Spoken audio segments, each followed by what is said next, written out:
Many people have been confused with the phrase forgiveness of taxes. But remember this. There is no forgiveness of the second installment of your 1942 federal income tax. This installment must be paid by midnight tonight. So be sure to put your check in the mail before that time.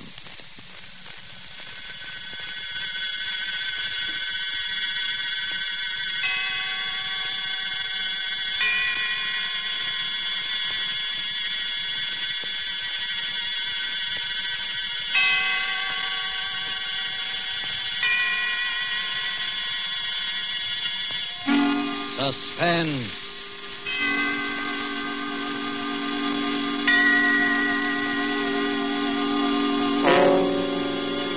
This is the Man in Black, here again to introduce Columbia's program, Suspense. Heading our Hollywood cast is a young lady known simply as Margot, whose talent for the art of suspense has been heard before on this series. Tonight, Margot, using the name of Jacqueline Blaine, tells of strange happenings on a Dude ranch, including the hurried and unexplained departure of an important guest. Appearing with Margot is Mr. Kent Smith, a newcomer to our microphone, as Gil Blaine, a young man forced by unrelenting circumstances into many odd and mysterious actions. Margot will soon be seen in Behind the Rising Sun, and Ken Smith is currently appearing in This Land Is Mine, both RKO radio productions. The story by Cornell Woolrich called Last Night is tonight's tale of suspense. If you have been with us on these Tuesday nights, you will know that suspense is compounded of mystery and suspicion and dangerous adventure. In this series are tales calculated to intrigue you, stir your nerves, to offer you a precarious situation, and then withhold the solution until the last possible moment. And so it is with The Last Night and the performances of Margot and Kent Smith. We again hope to keep you in suspense.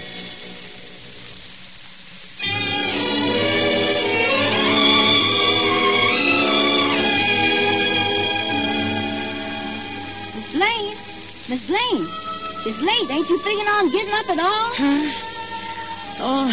Oh, yes. Oh. I'll be down in a minute, Leona. Go away now. I lay there looking up at the ceiling. Strange, I hadn't slept well last night. All night I had tossed and turned. Worry. That's what it was. Worry. The weekend was over, and Gil and I hadn't raised the $2,500. We were right back where we started from. Stuck here in the Hudson Valley with our dude ranch that wasn't paying expenses, and the debts piling up like new snow. That was Gil in the shower. I lay still and listened to the hiss of the water. Poor Gil. It had been a tough weekend for him, trying to be nice to Mr. Burroughs, neglecting the other guests, to play up to him, flattering him, agreeing with everything he said. What was the use? I knew he'd never lend us the money. I knew it from the first. I never even wanted to invite him and his secretary up, but Gil had pinned his hopes on it. He'd worked so hard. Worked. Funny word to apply to it. Maybe if Gil had done some real work now and then instead... Morning, Jackie. Morning. Well, how did you make out? How did you make out with Mr. Burroughs? Gil, I'm talking to you. Is he still here? Who? Mr. Burroughs. Oh, no, he left. Well, I'm glad I didn't have to say goodbye to him. I got pretty tired of being nice to him, didn't you? Yeah. Took the 8 o'clock train? 8 o'clock. He took the milk train. The milk train? How do you know? Well, I drove him to the station. That's how I know. Well, what were you doing up at that hour? Well, I hadn't come to bed yet, that's all. But what got into him? The milk train, why, that hits here about 4:30 in the morning, doesn't it? About? Well, I can't get it into my head why they should bolt off like that. He went alone. His secretary's still here. You mean he left without Marsh? Yeah, Marsh was up in his room sleeping at the time. I guess Burroughs didn't want to wait for him. He went off and left his secretary behind? Well, now, that's the strangest thing I ever heard of. Why did he bring him in the first place? You had a row with him, Gil. He turned you down and you let it get the best of you. I did not. That's why he suddenly decided to leave like that. I did not, I tell you. Why should I say I didn't if I did? Oh, I don't know. Everything is so mixed up. Gil, dear, want to toss me my dressing gown? It's on the chair there. Oh, here you are, honey. Oh. Jackie? Yes? Jackie, I got it out of him. What? I got the $2,500. Gil. He finally gave in when I was driving him to the station. Well, you got all of it? The works. I didn't think he would. I mean, the way he was acting. Yes, I know, but he began to soften up after you'd gone to bed. When I asked him, he came through. But, Gil, you mean he carries that much cash around with him? Well, there it is, isn't it? That's funny. You know, he came to me only yesterday and asked me where he could cash a $25 check. Oh, yes, I know about that. I cashed it for him. But the $2,500. Well, he had that all ready for deposit when he got back to town Monday. Couldn't get it to the bank on time on Friday. Oh. He didn't want to touch it, but when I told him I'd rather have cash than the check, well, he just went the whole way and accommodated me. Well, if there wasn't any friction, why did he leave at such an unearthly hour? I don't know. But, Gil... And I don't care. Oh, look, baby. We got the money. Let's just be thankful. Well, of course I'm thankful. It's just that... Miss Blaine? Miss Blaine? Yes, Leona. Well, just about to give you two up. Miss Rose and Mr. Carmen's almost finished with the breakfast. Ain't you two coming? Yes, in a minute, Leona. Come on, Gil. Let's hurry. It's hard enough to get paying guests without neglecting the ones we have. Well, I done fixed up Mr. Burroughs' room while I was waiting for you. Mr. Burroughs' room, but... You didn't have to bother. He won't be using it anymore. He won't? No, he left. You done left? Why, yes. Leona, what's the matter? And what about all them suits and things you left hanging up in the closet? His clothes? Left in the closet? What about that, Gil? Well, he left in an awful hurry, that's all. Oh, leave me alone. Don't let's talk about it. All right. But somehow, I feel that something very strange happened last night.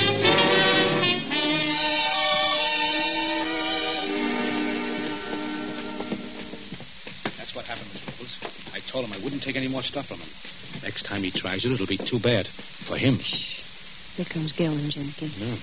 Have some more eggs, Carmen? Oh, Oh, hello, Gil. Oh, hello, Jackie. Gil. What are you two so chummy about? Why, we were just talking about Mr. Burroughs. Mr. Burroughs? Why, yes. Mr. Carmen had an appointment to play golf with him today. Golf? Yeah, yes, fine player.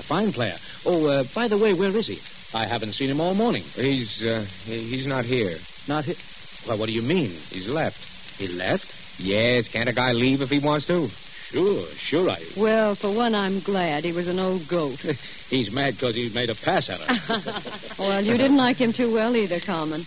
You see, Carmen had a run-in with him back in the days of bootleg gin. Oh. Well, let's not talk about it. Gil's right. Mr. Burroughs is gone. Let's forget it. What's this? Oh, Mr. Mars. What did you say about Mr. Burroughs leaving? Do we have to go through this again? Gil, please. Mr. Burroughs left on an early train. Oh, you're joking. No, I'm not. But I don't understand. Well, you're his secretary. You ought to know what he's going to do. That's right, Gil. I should know. That's why it's so strange. He told me we definitely were going to stay until this afternoon. Well, he changed his mind. Blaine, Frank. Oh, yes, and she's here. Just a minute. Miss Blaine. Miss Blaine, telephone. Coming.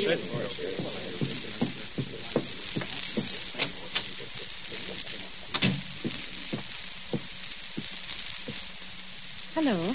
Mrs. Blaine, Yes? this is Mrs. Burroughs. Oh, how do you do? We were awfully sorry you couldn't come out with Mr. Burroughs for the weekend. I'm sure you'd have I think it enjoyed was most inconsiderate of Homer not to let me know he was staying over an additional day. And you can tell him so for me. I think the least he could have done was phone me or send a wire. Mrs. Burroughs. I don't doubt he finds it attractive up there. Mrs. Burroughs, wait a minute. He isn't here anymore. He did leave early this morning. Early this morning? What do you mean? Well, he took an early train. He should have been in at, now let me see, at 8:30 this morning. 8:30? Well, then where is he? Why hasn't he come? Well, maybe he went directly to his office. Oh, no, I called his office. They haven't heard from him. You see, that's why I'm calling you. Oh, I don't understand all this. It does seem that Marsh would at least get in touch with Marsh? me. Well, Marsh is still here, Mrs. Burroughs. Marsh is still there? Yes. He went off without Marsh? Oh, now I know there's something wrong. Why, he's never done that before. Please, Mrs. Burroughs, I'm sure there's nothing wrong. He's just... Well, I'd better let you talk to Marsh. Well, yes. Yes, please get him.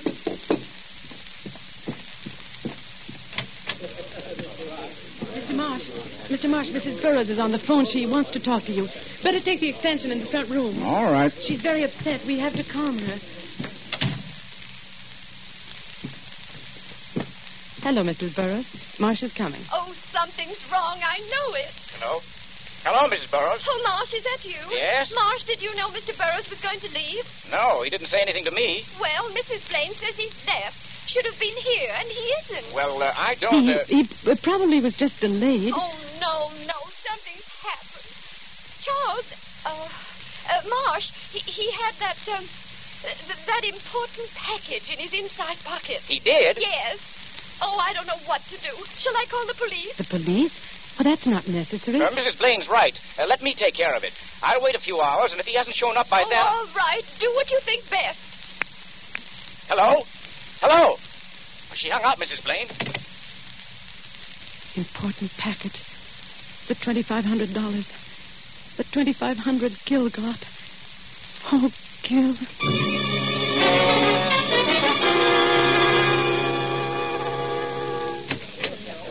That was Mrs. Burroughs. She was awfully upset. Burroughs didn't show up.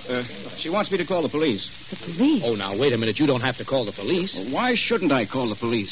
After all, Mr. Burroughs is missing. Oh, he may show up yet. Certainly, he may show up yet. Carmen's right. You don't have to call the police now.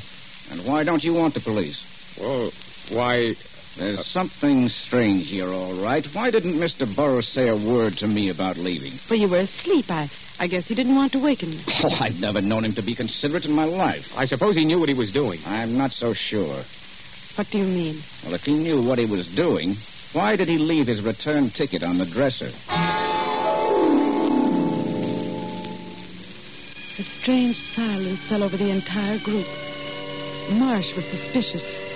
Soon he would call the police. And I had a strong feeling that Gil knew more about this than he let on.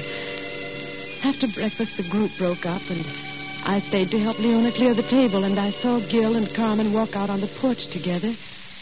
Cigarette, Gil? Yeah, thanks. Yeah. Here. Fine morning. So you didn't ask me out here to speak about the weather? No, I didn't. I want the money you owe me. Yeah, that's what I thought. It was due long ago. With the interest, it adds up to $2,500. I can't pay you now. Why not? You said you'd pay it today. Well, it's not that I haven't got it. It's what? Well, everything's so mixed up now. You know. You mean Burroughs' disappearance? Look, give me another 24 hours. I'd like to, Gil, but... Gil. Here comes Jackie. All right, 24 hours and no more. I'm sorry if I'm interrupting something important. Oh, no. We're just talking about the weather. It is lovely, isn't it? Yeah. Well, I better get up to the golf course. Oh, say, Gil, could you lend me the car to drive up? It's pretty far, and I'll do plenty of walking when I get there. Well, as a matter of fact, Carmen, I'm going to use it myself. Oh. Well, in that case, I'd better start walking. So long. Goodbye. He was after the money, wasn't he? Yeah, but I didn't give it to him. Why not?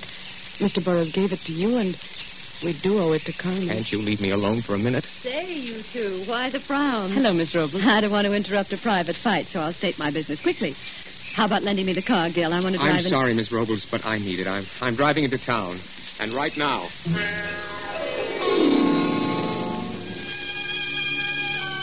Gil drove off.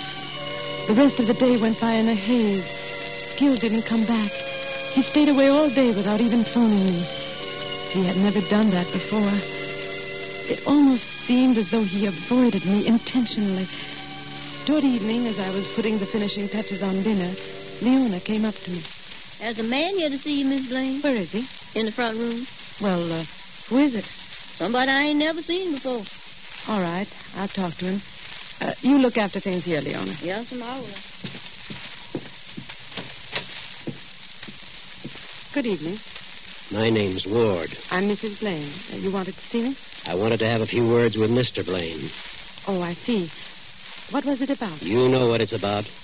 It's about Burroughs. His office sent me down. Mr. Burroughs? What about him? He was a guest here, wasn't he? Yes. When did he leave? Last night, my husband drove him to the station. Really? How interesting. What do you mean? We happen to know that he never got on that train. Oh. I thought maybe your husband could tell me a few things I'd like to know. I'll see if he's here. Just a moment. I'd also like to see some of the other guests. Well, I'm sorry, but nobody's here just now. Miss Robles is out walking, and Mr. Carmen hasn't... Carmen? Carmen? The short, fat Italian? Why, yes. How did you know? Mr. Burroughs always ran into him before. Now I'd like to see your husband. Please sit down. I'll see if I can find him. Thank you.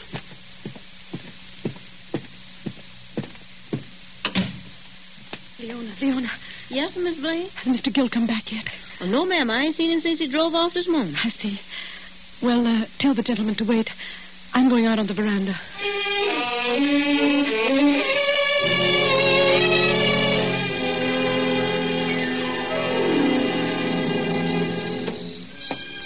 I went out on the veranda. Up and down the length of the porch and back again I walked, my eyes glued to the dark highway that ran past the house, hoping against hope that Gill would show up before the detective came looking for me. Gill had the $2,500 on him, Burroughs' cash, that important package Mrs. Burroughs spoke of to Marsh. I had to see Gill first, and suddenly I saw a car speeding down the road. Gill's car. I could tell by the one dim headlight. It tore through the dark at top speed. Then swerved through our gate and into the garage. I was about to run down the steps when another pair of headlights split the gloom of the highway. As the car came on, I recognized the taxi from town. A figure climbed out quickly. Gill! Jackie, did you see the car? Our car? Yes, Gill. It went toward the garage. Who was driving it? Well, I couldn't see. What is it, Gill? Are you in... No time to talk. No time to talk. Where are you going? The garage. I'm coming with you. The doors are closed.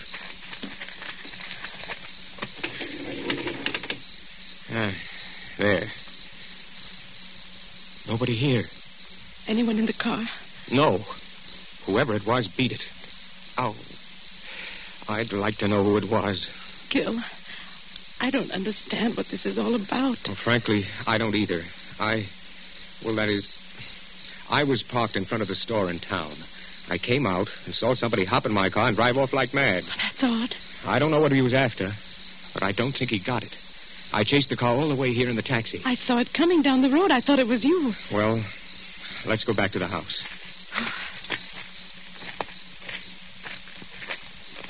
Gill. Yes? Gill, there's somebody here to see you, a man named Ward. Ward? Who's he? What does he want? He wants to talk to you about Burroughs. He's a detective. Oh. And, you'd better let me have the wallet with the money, just to be on the safe side. Now, look, I don't want you mixed up in anything. Oh, I'll be all right. Please, give it to me. Well, okay. Now you'll have to go in and talk to him. Yeah, I suppose so. I went up to my room and lay there in the dark, trying to distinguish the murmur of voices from below.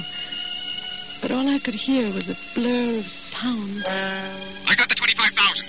Something's happened. The next time it'll be too bad for him. He made a pass at me. He left in a hurry. Let me alone. Why don't you want the police? Why don't you want the police? Why don't you want the police?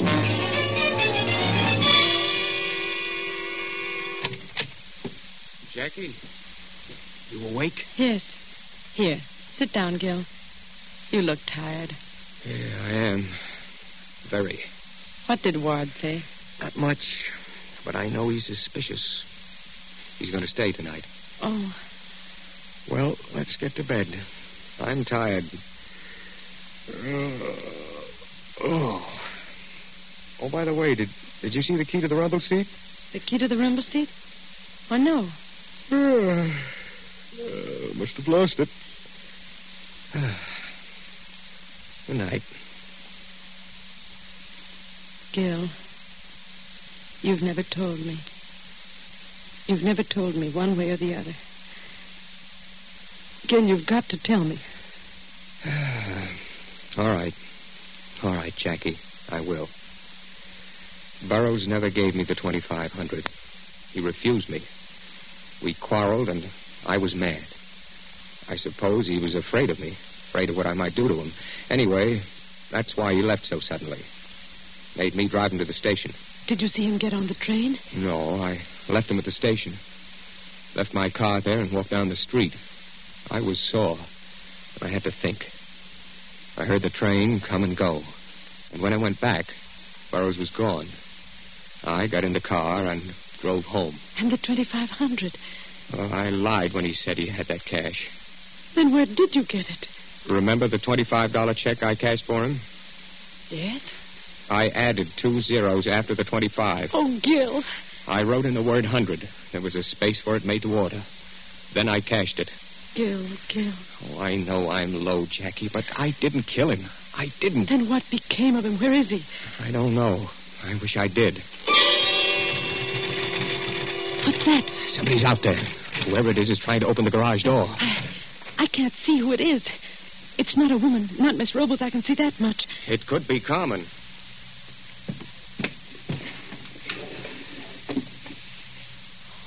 What are you doing in that drawer? Just getting this gun. Now, quiet. No, Gil. Give me that gun. You can't shoot anybody in the dark like that. Please, Jackie. I'm going to turn on the lights. Don't, Jackie. Yes, Gil. Oh, he's running away. Gone. Who was it? I couldn't see. Could you? No, Gil. Well, now it just means waiting until the next time. Oh, Jackie, what am I going to do? I don't know, dear, but we'll get out of it somehow. How? I'm all mixed up. There's one clear thing. Somebody is awfully interested in that car.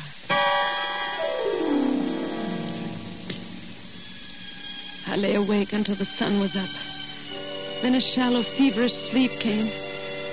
And when I awoke, it was almost evening. Gil's bed was empty. There were the indistinct sounds of life in the house below. I rose, and as my mind cleared, my words of the night before broke through the edges of my consciousness. There's one clear thing. Somebody is awfully interested in that car. I dressed slowly. A tantalizing thought hovered just beyond my grasp. The car. What was there about the car? I slowly walked down the hallway, my eyes half closed, thinking. I had to talk to Gil. Leona? Yes, sir? Where's Mr. Gill? Well, he done went to town with Mr. Ward. He went with Ward? Yes, and right after breakfast. Mr. Carmen gave him a lift down and... Carmen? Yes, but Mr. Gill, he done left you this note. Oh, let me see it. Jackie, I've gone downtown with Ward. I'm going to tell him about the check. And whatever happens will have to happen. No, Gil. No, Gil, no. Miss Jacqueline. Leon, I've got to stop him. I'm going to drive to town.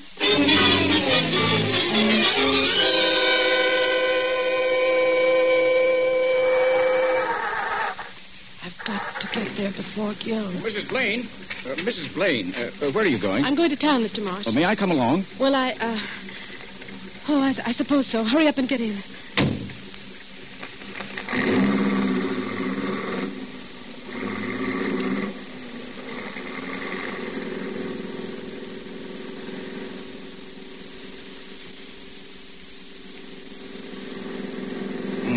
Getting dark. Yes. I hope you don't mind me driving so fast. I'm in a terrible hurry. No. Pull down the next side road. What? I said pull down the next side road. A gun? Yes, a gun. Now do as I say. There's something in this car I want. I won't. I must get to Gil. Let go of that wheel. Let go of that wheel. I said there's something here I want. There's a car coming. Let go.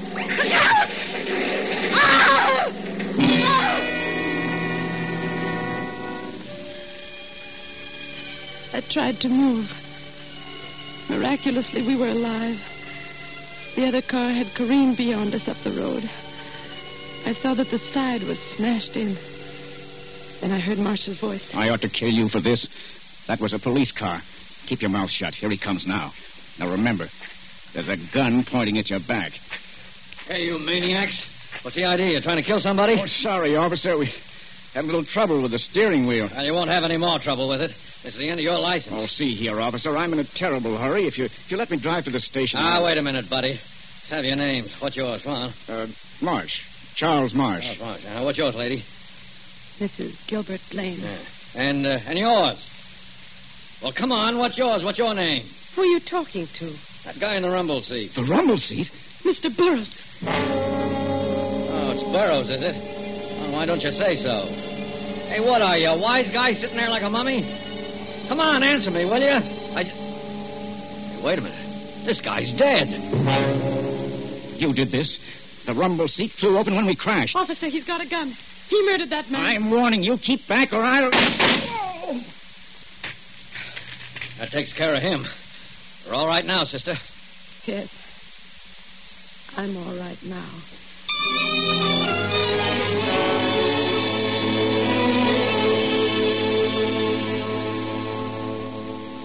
Well, that job's finished.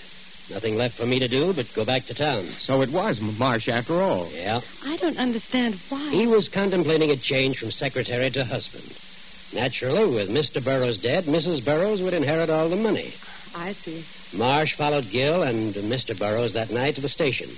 When Gil was gone, he killed Burroughs, stuffing him into the rumble seat, locked it, and kept the key. Well, the thing I don't understand is why Marsh kept fiddling with the car. What was it that he wanted?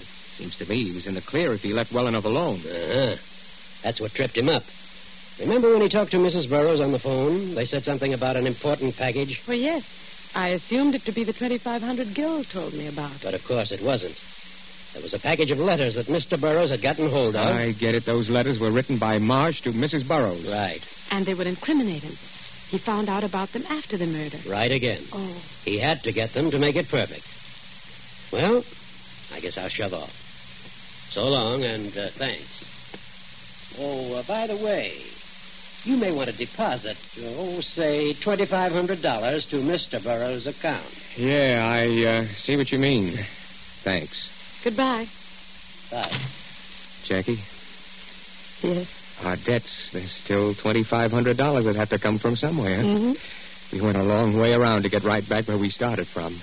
We come through all that trouble and end up broke. Yes, darling. That's the way it ends.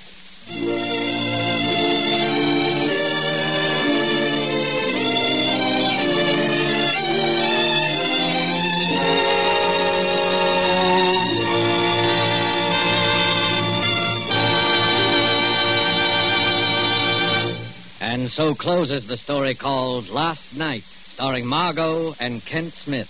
Tonight's tale of Suspense. This is your narrator, the Man in Black, who conveys to you Columbia's invitation to spend this half hour in suspense with us again next Tuesday, when John Sutton and George Zucco will star in the suspense play by John Dixon Carr called The Man Without a Body. The producer of these broadcasts is William Spear, who with Ted Bliss, the director, Lud Gluskin, and Lucien Mahowick, conductor and composer, and Cornell Woolrich, the author, collaborated on tonight's Suspense. This is CBS, the Columbia Broadcasting System.